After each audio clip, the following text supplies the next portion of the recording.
Alright, let's move past simple analysis and step into a different way of understanding. What I'm about to share isn't just an explanation, it's a map of a real inner journey. It's a path described but almost never made explicit in the highest spiritual traditions. We're not revealing anything new here, but we are making legible what was deliberately hidden behind a veil. So let's explore Satan, Lucifer, and the Archons as phases of an awakening consciousness. Here's the one secret that almost no sacred text ever states directly. The figures we call evil are not static villains. They are temporary, transitional states of a transforming mind. To put it another way, every single person who truly awakens will necessarily pass through Satan, encounter Lucifer, and confront the Archons. These aren't enemies to be dodged or defeated. They are thresholds that absolutely must be crossed. Let's start with Satan, the threshold of radical differentiation. What does Satan truly represent? Forget the idea of a primal, shadowy monster. Satan is the precise moment your consciousness first says I. It's the instant when the world splits into subject and object. When you develop a reflective gaze, when you gain the power to say no. Think about it. Without this separation, there is no individual, and without an individual, there can be no freedom. This is why Satan always appears first.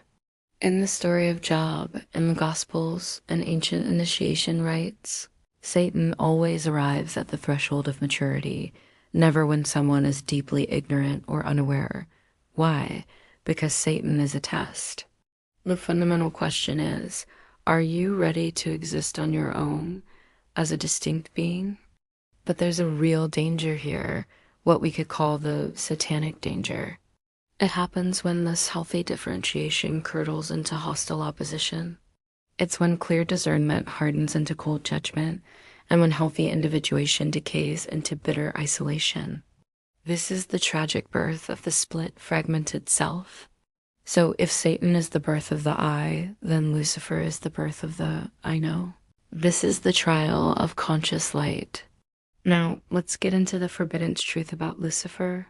The story of Lucifer is not about a fall into darkness. It's actually about a premature, reckless ascension into the light. When the prophet Isaiah describes this figure, he isn't describing a demon.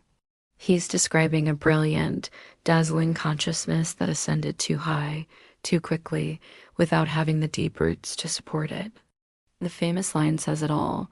You said in your heart, I will ascend to heaven. What does this Luciferian experience feel like on the inner path? It corresponds to those moments of blindingly clear revelations, an intense and sudden understanding of deep symbols, a powerful feeling of having direct, unfiltered access to the ultimate truth. You might feel an overwhelming intuition of a hidden, perfect order to the universe. And here's the tricky part. This experience is real. The insight is genuine. And that's precisely what makes it so dangerous.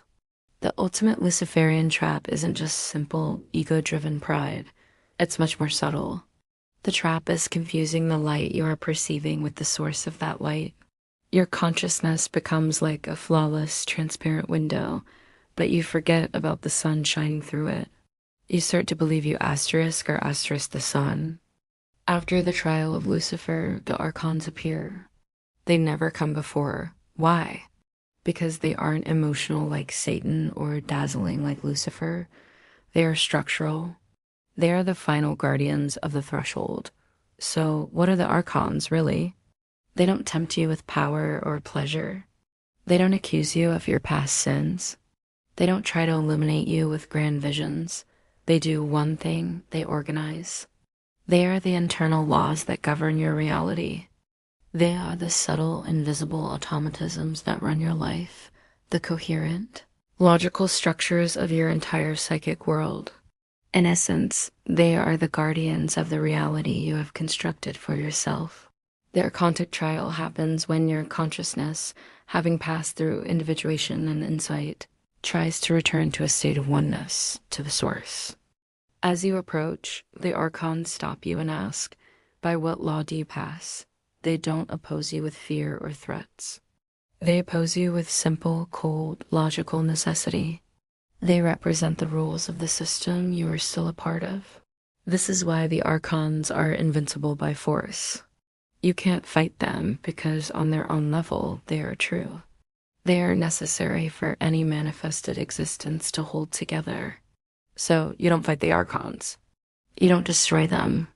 You transcend them by integrating their laws into a higher order of being. Now we arrive at the absolute key, the point that so few ever grasp. Why do these figures become evil? Satan, Lucifer, and the Archons are not inherently evil. They become evil only when our consciousness gets stuck and identifies with them. When you say, I am the one who judges, and you stay there, that's Satan frozen into a permanent state. When you say, I am the one who knows, and refuse to move beyond your own insight, that's Lucifer frozen. And when you declare, I am the law, and make the rules of the system absolute, that is the Archon frozen. Evil, then, is not some cosmic force. It is the fixation of a state that was meant to be temporary. This completely reframes the meaning of the fall. The original fall from grace was not an act of disobedience. It was simply stopping along the way. It was getting comfortable on one of the steps of the ladder and refusing to climb any further. In every major spiritual tradition, there is a figure who represents the ideal. Whether it's called the Christ, the Self, the Perfect Man, Adam Kadmon, or Ensign Al-Kamil, this archetype refers to the consciousness that successfully passes through all these states without getting stuck in any of them. This perfected consciousness doesn't deny Satan. It uses that energy to discern wisely. It doesn't reject Lucifer. It allows itself to be illuminated by the light without claiming ownership of it. And it doesn't try to destroy the Archons. It understands their laws and passes through them into a higher freedom. So why isn't this knowledge taught more openly? Why is it always veiled in myth and symbol? Because this knowledge is completely unusable without inner maturity. It's incredibly dangerous without a strong ethical foundation. And it's impossible to simplify into a clean, moralistic set of rules. This is why the ancients used symbolic language, why they created myths, and why they place veils over these truths. Let me leave you with one final thought, a threshold sentence to consider carefully. What you have been taught to call dark forces are, in reality, the very steps your own soul must climb on its journey home, provided you never, ever sit down on them. Thank you for watching. If this resonated with you, consider subscribing for more explorations into the hidden side of wisdom.